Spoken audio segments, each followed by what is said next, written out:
Welcome, everybody, to another Cremation Recycling Talks with Kevin. I don't know if that name's actually going to stick, Kevin, but that's what we're going to roll with. How are you today? I'm not too bad. That's your job to come up with the catchy I terms and know. phrase titles, so I'll leave that to you. I'll put my team on it. We got to come up with something better than Cremation Recycling Talks with Kevin. So, Kevin, quick introduction to who you are. So Kevin McKay, I basically am the manager operator for the cremation recycling division within Mid States Recycling. So that's where cremation recycling comes from. But I handle all the day to day, from business development to sales to going through the actual metal that comes in. I love it. So I got to ask because you have a cool background right now. Where are you? This is not your office like last time. This is our plant. I mean, it's not as cool as a wall of Yeezys, but it is a big part of who we are. Behind me, what you see with the yellow sort of guardrails there is the start to our furnaces, and then it extends even farther back to where our sort of higher grade or high value furnaces are, which are a bit smaller as you would expect, but this is to the right of me here where you're seeing the start of 8 of our furnaces. Wow, So this 8. is essentially the heart of the facility where all of the melting gets done. Okay, so everything that you bring in that's metal goes into those furnaces. To one of these furnaces. To one, you can't quite make out exactly what it is, but it's right over my right shoulder here. We can put upwards of just over a ton literally in at a time, and it's got a lazy Susan that sort of rotates around with a bunch of molds on it that we're constantly pouring in. It would be really cool to show, and we have lots of videos on our website, but you wouldn't be able to hear a thing if any of that was going. Those boys start at 6 in the morning, so by this hour, they've been done for about an hour, and they're already on their way home. So, Wow. Wow, that's amazing. That's amazing. So what happens after it goes, and we can probably show that on another video, but what happens after the furnace?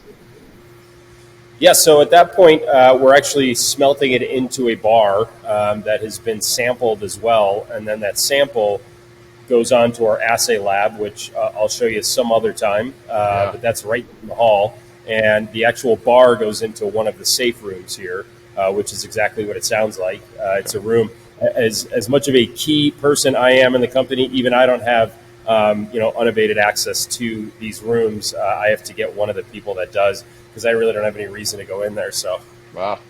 Very cool. All right. So, look, this is our second episode of whatever this video series is going to be. And the last episode got a ton of engagement, created a lot of conversation. I mean, you're really leading the conversation in death care around cremation recycling, which is putting me on the spot because I'm in these videos with you. So as I've been traveling and people are asking questions, one of the things that I've heard a lot of is refining and recycling. That's some of the language that's used around this in the profession. What is the difference between recycling and refining? well, that's actually a great question. And I sort of two-part there. One is it's great that you're being asked that because that means crematory owners are starting to get a little bit more engaged in this. 5 years ago, it was somewhat taboo and they wouldn't even talk about it. Now they're thinking to ask these kinds of questions. What it also means is, in my opinion, I think that they're getting what I would just sort of label as maybe misinformation from another recycler. That's kind of a long preamble to answer your question, which is the difference is, and it's in our name, which is Mid-States Recycling and Refining. So I'll answer it as simply as I can. Recycling is a great term and a very easily digestible term to sort of explain what happens, what we do as it relates to crematories, which is we take metal that's in essentially, we'll just call it a raw state, which is a bunch of little bits of metal. We're going to smelt that into a homogeneous bar, which means a bar of metal that's uniform throughout. And while doing that, we're going to take a sample of that so we can assay it or analyze it to determine exactly what's in there. After that, it doesn't matter what happens, because at that point, what we're able to do is actually definitively tell somebody, sorry, exactly what the content of the metal that they sent into us was.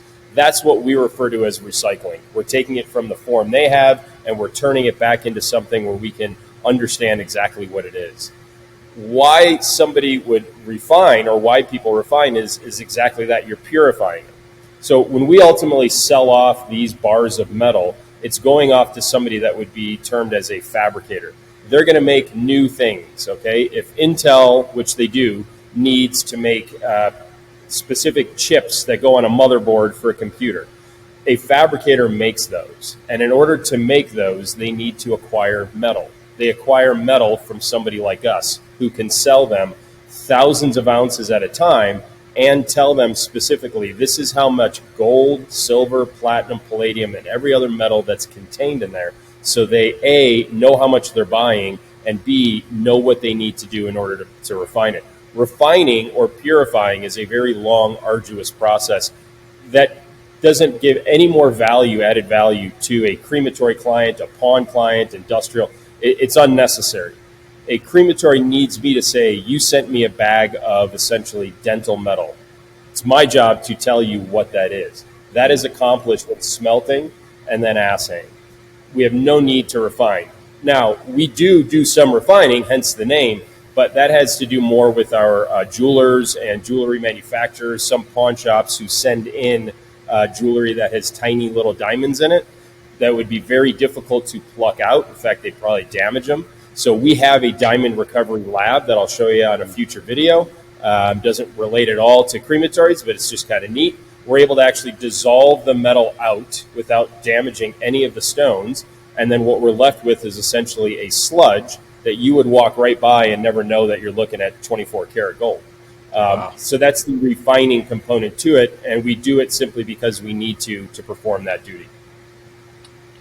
That is awesome. So recycling is what really matters to a crematory. Yeah, smelting, or to make it easier, melting. Just melting the metal into a bar, so then we can determine this is exactly what this weighs, and being able to assay it are the only two things a crematory is interested in. I'll break it down even simpler. If I melt, somebody sends in 20 ounces, and I melt that down to a bar, and then I analyze it, I assay it, and I determine you have X amount of gold, silver, platinum, palladium in there. And I tell them this is the value. If I go and refine it, I'm going to come up with the exact same numbers. So if I called you back 2 weeks later and I said, hey, I just refined that metal, I was right. You had that much gold, silver, platinum, and palladium in there. That served no purpose whatsoever except to add another layer in that we don't need to perform. So in closing, why somebody would go to those lengths to say, hey, we refine versus recycling, it's absolutely useless. Boom. There you go. From the man himself. Excellent. All right. Well, Kevin, thank you so much for taking us out into your, I don't know, do you call it a plant? Is that the plant? This is the plant, yes. Okay. Very cool. And I'm guessing, all right, I'm curious, how hot does that furnace get to smelt metal? Well, thousands of degrees Fahrenheit, well over a couple thousand degrees, in order to get gold and platinum group metals to actually break down. In fact, one of the 8 furnaces, which is the smallest, is a platinum furnace because it has to get exceptionally hot. You can imagine how nice it is in my office in August in comparison to what it feels like in here in the middle of the summer. So it gets very hot. Hats off to the guys who do it. So yeah, awesome. Well, Kevin, thank you so much for being on and answering these questions. I'll have more questions as I travel around and have more conversations on the next one, and I look forward to checking out some other parts of the plant and the assay room and different things of that nature. So thank you so much. Yeah, and I'll leave you with we always encourage people to take tours. This is a big part of, if somebody did actually come in, you'd be walking right through here, actually watching it. Like I said, right now we can actually do this, what we're doing. it looks very different at 9 o'clock in the morning. So I bet. it's a cool thing to experience. So I appreciate you having me on again, Ryan. Thank you so much. Yeah. All right. Until next time, we'll see you. All right.